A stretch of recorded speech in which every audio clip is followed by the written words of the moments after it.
Para estas 3 leituras de hoje é preciso retomar tudo o que vimos estudando, a fim de entendermos a libertação que nos é proposta hoje. Jesus Cristo, Filho de Deus, Messias prometido, veio para as ovelhas perdidas da casa de Israel. Isso quer dizer que o mestre comprovava no seu tempo, no seu discurso, que a sabedoria judaica do Antigo Testamento, na época da lei, tinha aplicação prática. Aos seus discípulos, Jesus ordenou que pregassem o Evangelho pelo mundo, divulgando o modo de entender e praticar essa mesma sabedoria. Jesus é o filho de Davi, porque ensinava os mistérios e a sabedoria judaica encerrados nos salmos do rei profeta. E assim, através da palavra, ele mostrava ao povo que guardava a sabedoria judaica, pela tradição, que ele era o Messias. Eu vou começar chamando a atenção para o versículo 16 da primeira leitura de hoje de Paulo aos Colossenses. Que a palavra de Cristo, com toda a sua riqueza, habite em vós. Ensinai e admoestai-vos uns aos outros com toda sabedoria.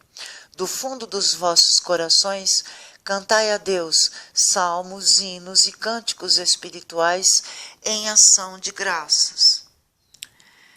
Utilizemos a via judaica do Antigo Testamento para praticar melhor as ordens divinas, porque ela era conhecida em Israel.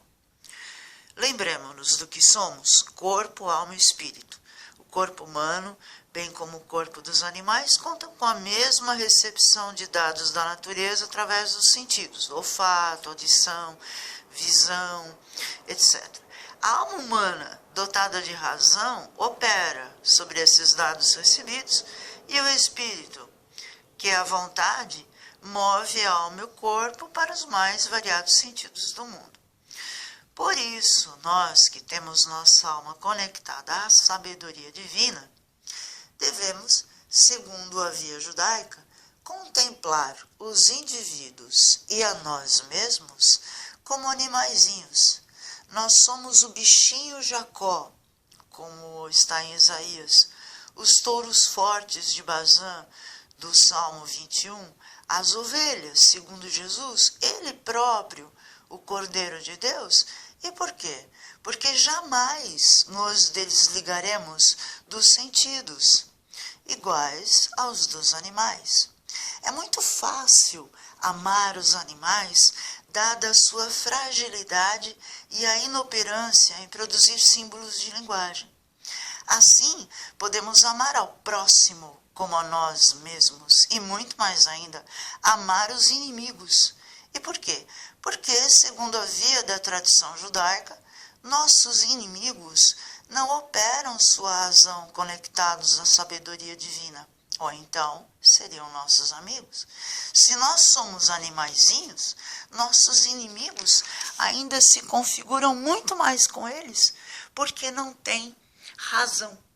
Ora, quem não perdoa, abençoa e ama um animalzinho quando faz confusão pela casa? Veja minha gata, ela quebrou a imagem de São Miguel. Se fosse uma das mãos humanas quem tivesse feito isso, igualmente, como a gata, ela não teria usado sua razão. Quão digna de perdão e de afeto ela seria. Se usarmos o revide e a agressão, estaríamos agindo como animaizinhos iguais aos que não produzem símbolos, e mesmo assim, Deus nos amaria. Esta é a via judaica. Chamo agora a atenção para os versículos 12 e 15 da primeira leitura de Paulo aos Colossenses. Irmãos, vós sois amados por Deus, sois os seus santos eleitos. Por isso, revesti-vos de sincera misericórdia, bondade, humildade, mansidão e paciência, suportando-vos uns aos outros e perdoando-vos mutuamente, se um tiver queixa contra o outro. Como o Senhor vos perdoou, assim perdoai vós também. Mas, sobretudo, amai-vos uns aos outros, pois o amor é o vínculo da perfeição. Que a paz de Cristo reine em vossos corações, a qual fostes chamados como membros de um só corpo, e sede agradecidos. Evidentemente, se nós somos como animaizinhos, Jesus chega a chamar de cachorrinho a mãe cuja filha estava possuída por um demônio. Se somos como animaizinhos, ficamos tão repletos de complacência com os inimigos que podemos abençoá-los. Mas como fugir disso? Olhar o inimigo em superioridade. Devemos nos lembrar de que Jesus é o caminho, a verdade e a vida. Vamos nos deter na palavra vida, pulsando em todas as criaturas. Agora, façamos a política das relações humanas, incluindo-as de inimizade, com o sentido voltado para a vida que pulsa nas criaturas, isto é, respeitando a dignidade dos seres vivos, até mesmo dos inimigos, e tendo cuidado com eles. Sede prudentes como as serpentes e simples como as pombas, disse Jesus. Chamou a atenção para o versículo 17 da mesma primeira leitura. Tudo o que fizerdes em palavras ou obras, seja feito em nome do Senhor Jesus Cristo. Por meio dele, dai graças a Deus, o Pai. Ou seja, olhar e conviver e se comunicar, se relacionar com todas as criaturas, contemplando a vida que há nelas, respeitando a dignidade delas. E também sabendo que, como somos animaizinhos, as pessoas que erram merecem a nossa compaixão, o nosso amor e o nosso afeto. De posse desse entendimento, eu chamo a atenção para a leitura do Evangelho de hoje. Assim vai ficar mais fácil de se entender a tradição segundo Jesus Cristo. Naquele tempo, falou Jesus aos seus discípulos: a vós que me escutais, eu digo, amai os vossos inimigos e fazei o bem aos que vos odeiam. Bendizei os que vos amaldiçoam e rezai por aqueles que vos caluniam. Se alguém te der uma bofetada numa face, oferece também a outra.